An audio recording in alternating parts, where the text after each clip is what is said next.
Hello दोस्तों, आप सभी को मेरा नमस्कार। Good morning, good afternoon, good evening, जिस भी टाइम ये आप ये वीडियो देख रहे हैं। तो जैसे कि आप सभी को पता है, केवीएस पीआरटी का रिजल्ट जल्दी ही आने वाला है और मुझे लगता है कि आप सभी बहुत अच्छे से इंटरव्यू की तैयारी कर रहे होंगे। और बहुत ज़्यादा रिक्वेस्टेड वीडियो थी, बहुत सारे कॉमेंट्स थे इस चीज़ को लेकर कि मैम लेसन प्लान बताओ कि कैसे बनेगा। लेसन प्लान के रिगार्डिंग बहुत सारे कॉमेंट्स थे। तो देखिए, जैसे कि आप सभी को पता है, केवीएस पीआरटी इंटरव्यू के लिए या किसी भी इंटरव्यू के लिए दो चीज़ें बहुत मायने रखती हैं। आपका एक पर्सनालिटी टेस्ट और दूसरा डेमो टीचिंग। मैंने दोनों पर वीडियो बनाई हुई है, लेकिन एक्चुअली डेमो टीचिंग करने के लिए सबसे पहले, कोई भी काम करने से पहले हमारे पास उसके लिए एक प्लान होना बहुत ज़रूरी है। और टीचर के लिए तो बहुत ही ज़्यादा ज़रूरी है कि वो क्लासरूम में जो कंटेंट डिलीवर करने वाली है वो उसको कैसे करेगी, क्या क्या रिसोर्सेज का यूज़ करेगी और क्या अप्रोच या क्या मेथड्स यूज़ करेगी उसको पढ़ाने के लिए, उस टॉपिक को पढ़ाने के लिए। तो आज मैं आपको सिखाऊंगी कि लेसन प्लान कैसे बनाना है। आपको जो भी चैप्टर, आप जो भी इंपॉर्टेंट टॉपिक्स के लिए तैयार कर रहे हैं कि भाई मैं ये डेमो के लिए तैयार कर रहा हूँ, ठीक है, तो उन टॉपिक्स को कैसे लेसन प्लान बनाओ कि आपका बहुत अच्छा डेमो जाए आप जब इंटरव्यूअर्स के सामने दो। तो बहुत इंपॉर्टेंट चीज़ ये है कि लेसन प्लान बनाने से पहले आपको ये सोचना होगा कि आप किन स्टूडेंट्स के लिए बना रहे हैं, कौन से स्टूडेंट्स को आप पढ़ाने वाले हैं, उनकी क्या लर्निंग नीड है, उनकी क्या लिमिटेशन है, क्या उनकी खास बात है और क्या उनके लिए हमें ध्यान रखने की ज़रूरत है। तो आप सभी जैसे जानते हैं कि हम प्राइमरी स्टूडेंट्स को पढ़ाने वाले हैं, तो आप जानते हैं कि उनका अटेंशन स्पैन बहुत कम होता है, ठीक है। तो सबसे पहले आज का टॉपिक हमारा जो है वो है लेसन प्लानिंग। शायद ये आपको वीडियो में लाइट की वजह से ना दिख रहा हो, ठीक है, बट मैंने बोलकर बता दिया आपको कि ये मैंने लेसन प्लानिंग लिखा है। तो लेसन प्लान कैसे बनाना है ये मैं आज बात करने वाली हूँ। तो सबसे इम्पॉर्टेंट चीज़ ये है कि आपका लेसन प्लान कैसा होना चाहिए, क्योंकि हम बच्चों से, छोटे बच्चों से डील कर रहे हैं, तो उनके लिए जो भी हम लेसन प्लान बना रहे हैं वो बहुत छोटा होना चाहिए, क्योंकि बच्चों का अटेंशन स्पैन जो होता है वो क्या होता है, बहुत छोटा होता है, ठीक है। और वो बहुत ज़्यादा क्या होना चाहिए, बच्चों की जो लैंग्वेज है, जो अंडरस्टैंडिंग है वो बहुत क्या है, कम है। उनकी जो वोकैबुलरी है वो भी कम है। तो हमें जो भी बात बच्चों से करनी है, जो भी उन्हें समझाना है, जो भी उन्हें बताना है, वो बहुत क्लियर होनी चाहिए, ठीक है। हमारा जो इंस्ट्रक्शन है, जो हमारा लेसन प्लान है, वो इस तरीके से डिज़ाइन होना चाहिए। हमारा लेसन प्लान कैसे कि हमारे इंस्ट्रक्शन क्लियर हो, कंसाइज हो और बहुत सिंपल हो, इजी हो। Simple and easy. क्या इतनी बात आपको समझ आई है मेरी? ठीक है, आपको ये कॉपी लेकर लिखने हैं सारी चीजें, ये लिखी होंगी तो आप लेसन प्लान बनाते वक्त देख सकते हो कि हाँ ये चीज है, ये इंक्लूड करनी है, ये नहीं, ठीक है। शॉर्ट होना चाहिए दो रीजन से। सबसे पहले तो छोटे बच्चों के लिए है, बहुत ज्यादा लंबा हम नहीं पढ़ा सकते। आपका जो भी टॉपिक है उसको पार्ट्स में ब्रेक कर लो, ठीक है, उसको छोटे छोटे पार्ट्स में पढ़ाने की ज़रूरत है। उसके बाद आप जो भी पढ़ा रहे हो उसको सिंपल तरीके से पढ़ाना है, इजी वे में पढ़ाना है, बहुत सिंपल लैंग्वेज का यूज़ करना है, क्लियर लैंग्वेज का यूज़ करना है और कम शब्दों का यूज़ करना है। इतनी बातें घुमा घुमा के बच्चों के सामने नहीं रखनी है, बिल्कुल क्लियर पॉइंट टू पॉइंट बात करनी है। क्या इतनी बात क्लियर है? तीसरी चीज़,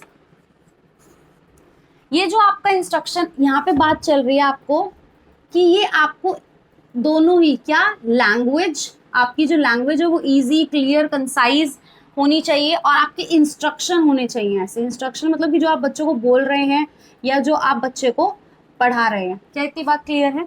उसके बाद बात चल रही है कि आपके जो बच्चे हैं उनको बहुत जल्दी वो डिस्ट्रैक्ट होते हैं, तो हमें क्लासरूम में वो सुनते रहें, उनको जो हम पढ़ा रहे हैं वो उनको आए।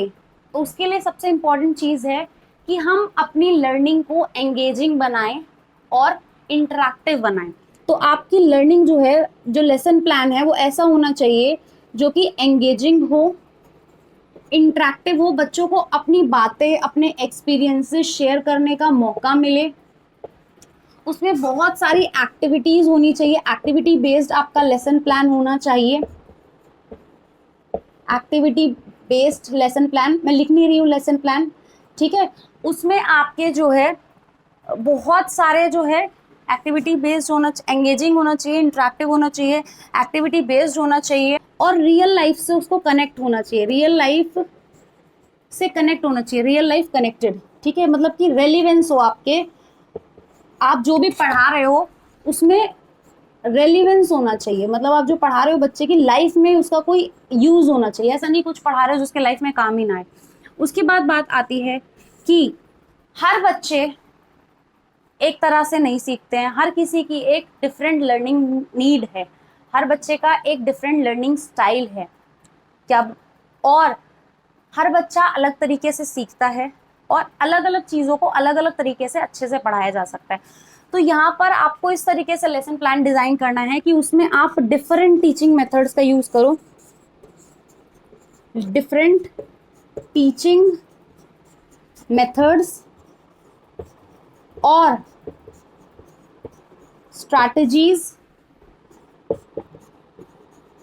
और डिफरेंट, जिससे कि आप केटर कर सको डिफरेंट, आप केटर कर सको क्या, डिफरेंट लर्निंग नीड्स को, लर्निंग नीड्स को, क्योंकि हमारे बच्चों का हर बच्चा अलग तरीके से सीखता है, अलग अलग बच्चों की नीड्स और स्टाइल को आप क्या कर सको, डील कर सको। क्या इतनी बात क्लियर है आप सभी को? उसके बाद आपको इस तरीके से एक्टिविटीज प्लान करनी है, इस तरीके से आपको लेसन प्लान रखना है कि आप एनकरेज कर सको किसको, बच्चों का एक्टिव पार्टिसिपेशन। ऐसा नहीं कि आप ही आप बोल रहे हो लेक्चर मेथड डिस्कशन क्वेश्चन, ऐसा नहीं, बच्चे एक्टिवली पार्टिसिपेट करें, जो भी आप एक्टिविटी प्लान कर रहे हो लेसन में एक्टिव पार्टिसिपेशन का मौका मिले बच्चों को, साथ ही साथ एक्टिव पार्टिसिपेशन का मौका मिले, एक पॉजिटिव एनवायरनमेंट क्रिएट हो, इंक्लूसिव एनवायरनमेंट, इंक्लूसिविटी होनी चाहिए उसमें, इंक्लूसिव लर्निंग हो सके, मतलब हर बच्चा उसमें इन्वॉल्व होना चाहिए, ये नहीं कि कुछ ही बच्चे बस जो हायर ऑर्डर बच्चे हैं जो ज़्यादा जवाब देते हैं, जो पीछे छूट गया वो पीछे छूट गया, ऐसा नहीं, इंक्लूसिव लर्निंग आपका होना चाहिए। आपको बच्चे को ऐसे इंक्लूसिव लर्निंग, एक्टिवली पार्टिसिपेटिंग, और बच्चे को जो है मौका मिले सोचने का, इमेजिन करने का, ऐसा कुछ कि बच्चा सोचे, इमेजिन करे, रिलेट करे, इमेजिन करे, रिलेट करे, ठीक है, ये कुछ बातें मैं बता रही हूँ, ठीक है। उसके बाद में बहुत इंपॉर्टेंट चीज़ जो मैं बता रही हूँ वो क्या है कि आपको कंटिन्यूअस असेसमेंट करते रहना है बच्चों को, कंटिन्यूअस असेसमेंट, कॉन्टीन्यूअस, ठीक है, कॉन्टीन्यूअस असेसमेंट करना है, चेक करते रहना है बच्चों को कितना कितना पता है, क्या आपकी बात उनका कन्वे हो पा रही है, कितना उन्हें समझ आया है, जो आपने सिखाया है वो उन्हें समझ आया नहीं आया, मतलब आपकी जो assessment for learning, of learning, as learning होता है, वो तीनों चीज़ों को आपको उस असेसमेंट का यूज़ करना है, ताकि आप हर स्टेज पे पता लगा सको कि बच्चा किस लेवल पर है, कहाँ तक उसे समझ आ गया, कहाँ पे अभी वो लैक कर रहा है, कहाँ पर वो लैक कर रहा है, कहाँ पे उसका भी लर्निंग गैप रह गया, कहाँ पे मुझे दोबारा से एक बार इंस्ट्रक्शन देने की ज़रूरत है। आपको थोड़ा फ्लेक्सिबल रहना है, ठीक है, आपका प्लान में है फ्लेक्सिबिलिटी होना बहुत ज़रूरी है, आपके प्लान में फ्लेक्सिबिलिटी होना बहुत ज़रूरी है, ताकि अगर किसी वजह से आपने जो प्लान बनाया है वो बच्चों को समझ नहीं आया, मान लो इंटरव्यूअर ने ऐसा बोल दिया कि मुझे तो इस तरीके से समझ नहीं आया, कुछ और तरीका अपनाओ, तो आपके लेसन प्लान में फ्लेक्सिबिलिटी होना बहुत ज़रूरी है, आप चेंज कर सको और समझा सको। और लास्ट, आपको बच्चों को टाइम देना है करने का, चीज़ों को, लर्निंग बाय डूइंग का बच्चों को मौका मिलना चाहिए, उनको टाइम मिले, लर्निंग बाय डूइंग का मौका मिले, ठीक है, लर्निंग बाय डूइंग का मौका मिले, बच्चे अलग अलग सेंसेस को इन्वॉल्व कर सकें, आपको ये मौका उनको देना है, क्योंकि हर बच्चा जो होता है अलग अलग तरीके से सीख रहा है, हर बच्चे की पेस अलग है, उसको टाइम चाहिए होता है, तो आपको वो टाइम देना है कि बच्चा उसको अपने अंदर ले सके। तो ये कुछ बातें थी जो मैंने बात की कि आपका जो लेसन प्लान है वो बहुत शॉर्ट होना चाहिए, बहुत ज़्यादा लंबा नहीं होना चाहिए, क्लियर हो, साफ, छोटा सा हो, सिंपल हो, ईजी हो, आपकी लैंग्वेज भी, इंस्ट्रक्शन भी, जो भी आप पढ़ा रहे हो वो एंगेजिंग हो, इंटरेक्टिव हो, बच्चों को बात करने का मौका मिले, उसमें एक्टिविटी होनी चाहिए, फन होना चाहिए, रियल लाइफ से कनेक्टेड होना चाहिए, जो भी आप पढ़ा रहे हो वो ऐसा हो जो कनेक्ट कर सके बच्चे, और उसका उनकी लाइफ में रेलिवेंस हो, रेलिवेंस इन लाइफ, वो उसको यूज़ कर सकें, ऐसा कुछ होना चाहिए, या रिलेट कर सकें, ठीक है। टीचिंग मेथड्स अलग अलग यूज़ हों, स्ट्रैटेजीज अलग अलग यूज़ हों, अलग अलग लर्निंग नीड और स्टाइल को केटर करें, ठीक है, एक्टिव पार्टिसिपेशन हो बच्चों का, बच्चों को एक्टिवली पार्टिसिपेट करने का मौका मिले। ठीक है, उसके बाद पॉजिटिव और इंक्लूसिव लर्निंग का मौका मिले उन्हें, थिंकिंग का मौका मिले, वो बच्चे सोचें, रिलेट कर पाएं, इमेजिन कर पाएं। उसके बाद आपको कंटिन्यूअस पूरे आपको इस तरीके से डिजाइन करना है कि आप असेसमेंट कर सको अलग अलग लेवल पे। आपको बता के असेसमेंट करना जरूरी नहीं है, आप कोई एक्टिविटी कर रहे हो, कुछ भी कर रहे हो।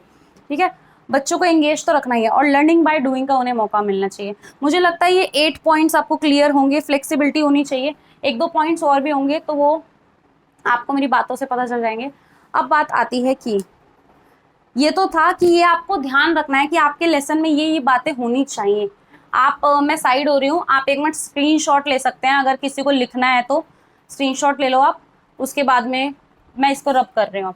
चलिए, अब बात आती है कि ये तो मैम आपने बता दी कि ये ध्यान रखना है, ये तो हमें पता है, ठीक है। और ये सारी बातें मैं इसलिए बोल रही हूँ, ये आपके जो है किसी आंसर में भी काम आ सकती है, जब आप इंटरव्यू का आंसर दो कि मैम ऐसा होना चाहिए, टीचर को ये ध्यान रखना चाहिए, वो फलाना ठिकाना। ये 8 पॉइंट्स तो थे, अब 1-2 पॉइंट और बता रही हूँ मैं। एक है कि आपको अपने टीचिंग मैगजीम्स का ध्यान रखना है। टीचिंग लर्निंग के जो मैगजीम्स होते हैं, टीचिंग लर्निंग के जो मैगजीम्स हैं, चलो कोई बात नहीं, के की जरूरत नहीं है, मैगजीम्स। अब वो क्या है, ध्यान से सुनना है आपको।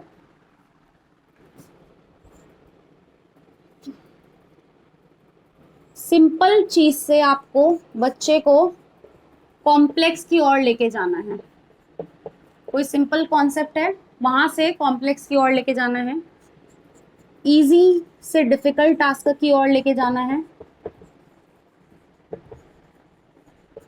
कोई कॉन्क्रीट एक्सपीरियंस से, कॉन्क्रीट एक्सपीरियंस मतलब जो उसने टच किया हो, देखा हो, फील किया हो, उस कॉन्सेप्ट से दिमाग वाले कॉन्सेप्ट लेके आना, जो सिर्फ हम दिमाग में सोच सकते हैं, उस एब्स्ट्रैक्ट कॉन्सेप्ट की तरफ लेके जाना है। और नॉन चीज, जिस चीज को बच्चे जानते हैं, उस नॉन चीज से आपको अननोन की तरफ लेकर जाना है। ठीक है, और लास्ट इंपॉर्टेंट चीज जो है वो है कि आपको चीजें रिपीट करनी है, ताकि वो चीज जो है बच्चे के माइंड में स्ट्रांग हो जाए। ठीक है, अब हम बात करेंगे कि लेसन प्लान डिजाइन करना कैसे है। ठीक है, ये लिख लो आप।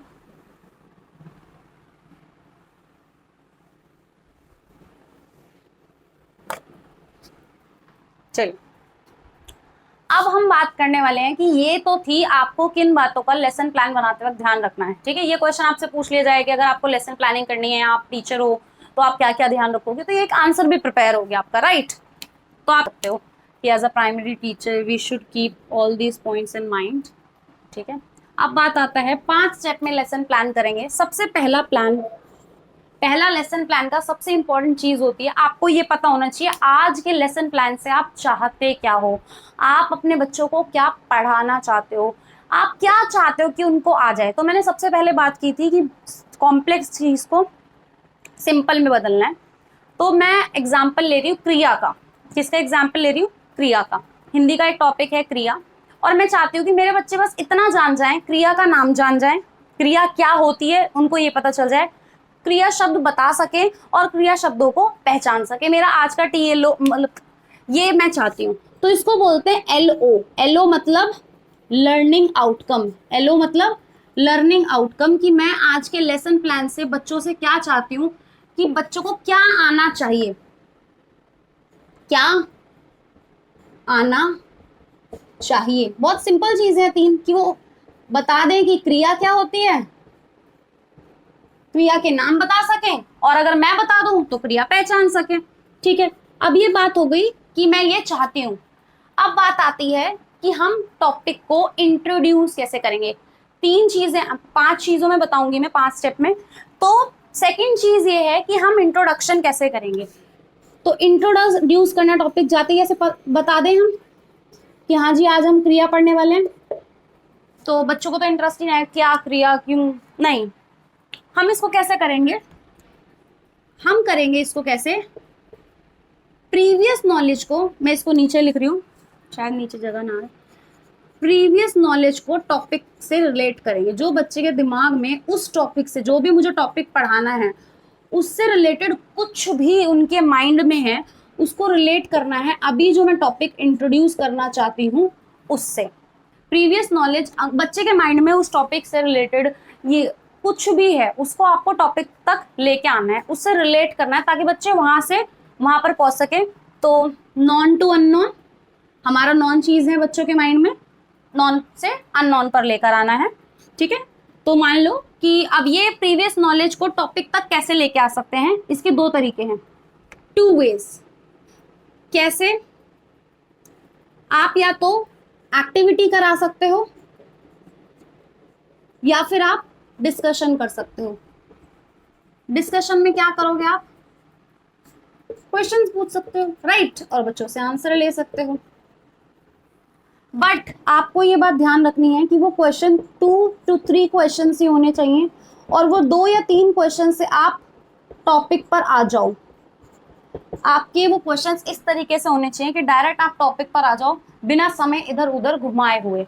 ठीक है, क्योंकि अगर आप इंट्रोडक्शन में इतनी देर लगा दोगे तो पढ़ाओगे कब? ठीक है, और एक्टिविटी भी आपकी बहुत शॉर्ट होनी चाहिए, अटेंशन ग्रैबर टाइप होनी चाहिए। ठीक है, अटेंशन ग्रैबर टाइप होनी चाहिए कि आप अटेंशन ग्रैब करना चाहते हो और टॉपिक पर लेकर आना चाहते हो। यहाँ तक तो बात हो गई कि आपने एक्टिविटी करवाई, एक्टिविटी इंट्रोड्यूस कर दी, या फिर क्वेश्चन पूछे, क्वेश्चन से टॉपिक पर आ गए। दोनों का एम एक ही है, टॉपिक पर आना, और ये बहुत छोटी होनी चाहिए, बहुत ज्यादा नहीं, एक दो मिनट की, बस सिर्फ 1 या 2 मिनट। तीसरा क्या है? Main teaching part. क्या है? Main teaching part. अभी मैं सिर्फ इसका फॉर्मेट बता रही हूँ, इसके एग्जाम्पल भी मैं बताऊंगी क्या। ठीक है, तो यहाँ पे तो मैंने बता दिया प्रीवियस नॉलेज से टॉपिक तक आना। टॉपिक पे हम 2 तरीके से आते हैं, या तो एक्टिविटी या डिस्कशन। अब हमें वो चीज पढ़ानी है। अब इसको कैसे पढ़ाना है? अगर आपने पहले एक्टिविटी कराई थी तो अब आप एक्सप्लेन करोगे। आप अगर पहले एक्टिविटी करा चुके हो, मैं ऐसे लिख देती हूँ, अगर आपने पहले एक्टिविटी कराई है तो अब आप एक्सप्लेन करोगे। क्या करोगे? एक्सप्लेन। और अगर आपने पहले डिस्कशन किया था तो अब आप एक्टिविटी कराओगे। वो क्यों? ताकि लेक्चरर को ताकि इंटरव्यू लेने वाले जो टीचर्स हैं, जो भी प्रिंसिपल्स हैं जो इंटरव्यू ले रहे हैं, उनको ऐसा ना लगे कि आप तो लेक्चर मेथड का यूज कर रहे हो, आप तो बोल बोल के पढ़ा रहे हो, तो आपका टीचिंग स्टाइल कहाँ बदला, टीचिंग स्ट्रैटेजी कहाँ बदली, बच्चे कहाँ इन्वॉल्व हो रहे हैं। तो उससे क्या है कि अगर क्वेश्चन आंसर पूछ रहे हो तो आप क्वेश्चन आंसर मेथड यूज कर रहे हो। ठीक है, और एक्टिविटी में आप एक्टिविटी एंगेजिंग बना रहे हो, क्लासरूम को इंटरेक्टिव बना रहे हो, बच्चों के सेंसेस इन्वॉल्व कर रहे हो, अलग अलग बच्चा अलग अलग तरीके से सीखेगा। ठीक है, उनको सोचने का मौका दे रहे हो, उनको पार्टिसिपेट करने का मौका दे रहे हो। ठीक है, तो उनको अलग अलग एक्टिविटी है। अब क्या मैंने क्या बोला, अगर आपने एक्टिविटी से इंट्रोड्यूस करा था तो आप बाद में एक्सप्लेन करोगे, और अगर आपने डिस्कशन से इंट्रोड्यूस किया था टॉपिक तो आप एक्टिविटी करोगे मेन टीचिंग पार्ट में, ताकि दोनों चीजें हो जाए आपकी। अब बात आती है, आपने समझा दिया, पढ़ा दिया, अब आपको क्लियर एग्जाम्पल्स देने हैं। क्लियर उस चीज को सिंपल भाषा में समझाना है वो क्या है, और उसके सिंपल एग्जाम्पल्स देने हैं। क्लियर है इतनी बात? मुझे लगता है सबको समझ आ गई होगी। तो यहाँ पे मैं लिख देती हूँ क्लियर डेफिनेशन कि वो चीज है क्या। बच्चों को क्लियर तो हो वो चीज है क्या, सिंपल भाषा में आपको समझाना, उनकी लैंग्वेज पे उनकी लैंग्वेज में, उनके लेवल पर जाकर, और आपको बहुत सारे एग्जाम्पल्स देने हैं ताकि उनको क्लियर हो जाए कि हाँ कितनी सारी चीजें वो हैं या क्या कुछ है। एग्जाम्पल से बच्चों को थोड़ा अंडरस्टैंडिंग और बिल्डअप होती है। अब चौथी चीज है असेसमेंट। अब असेसमेंट के आपके 3 तरीके हो सकते हैं। कैसे? असेसमेंट के 3 तरीके कैसे होंगे? सोचो, मैं तो बताऊंगी, सोचो कि असेसमेंट के 3 तरीके कैसे हो सकते हैं। माइक, असेसमेंट के 3 तरीके हो सकते हैं। एक कि आप डायरेक्ट क्वेश्चन पूछो और किसी बच्चे का नाम लेके इंडिविजुअल आंसर ले लो, इंडिविजुअल आंसर्स ले सकते हो। ठीक है, ये आपका तरीका हो सकता है। या आप अब इंडिविजुअल आंसर में क्या है कि जो आंसर दे रहा है वो तो ठीक है, पर जो आंसर नहीं दे रहा उसका क्या, वो तो अपना मस्ती में बैठा, उसको आता है नहीं आता कोई दिक्कत ही नहीं है ना। तो अब वो बैठा हुआ है, बाकी सब अपने कुछ कुछ करने लग जाएंगे, आप उससे पूछते रह जाओगे, तो ये वाला थोड़ा सा वर्किंग नहीं है, ठीक है। अब बात आता है कि आप ये कह सकते हो कि सब एक साथ बोलो। हम चलो एक तरीका मान लेते हैं, मैं आपके वो एक्टिविटी कराऊंगी कि आप एक क्वेश्चन पूछ रहे हो, ठीक है, और आप कह रहे हो सब एक साथ कोई एक्शन करो या कुछ भी एक साथ, ठीक है। आप इसको बोल सकते हो कलेक्टिव रिस्पॉन्स ले रहे हो,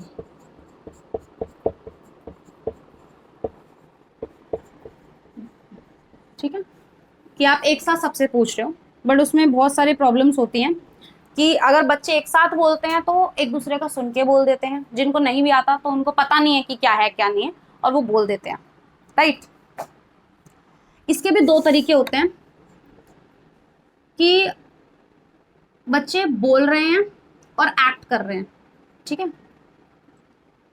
आप एक साथ स्पीक, बच्चे एक साथ क्या बोल रहे हैं, बोलने में क्या सुन के बोल देते हैं, और एक्ट कर रहे हैं, अभी मैं समझाऊंगी एक्ट करने वाला क्या सीन है। और तीसरा है आपने कोई क्वेश्चन दिया, आप एक साथ सबको बोल रहे हो करने के लिए, एक ही क्वेश्चन सबको बोला है, लेकिन आपको हर बच्चा अपना इंडिविजुअली कॉपी में करेगा, ठीक है। तो वो इंडिविजुअल प्लस कलेक्टिव दोनों हो जाता है।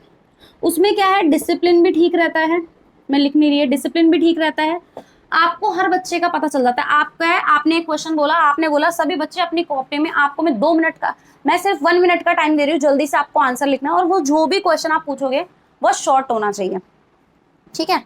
ये अलग अलग तरीके हैं, ये मैं अभी इनको सबको एक्ट करके बताऊंगी आपको जब डेमो दूंगी, ठीक है, तो मैं इन सबको एक्ट करके भी बताऊंगी।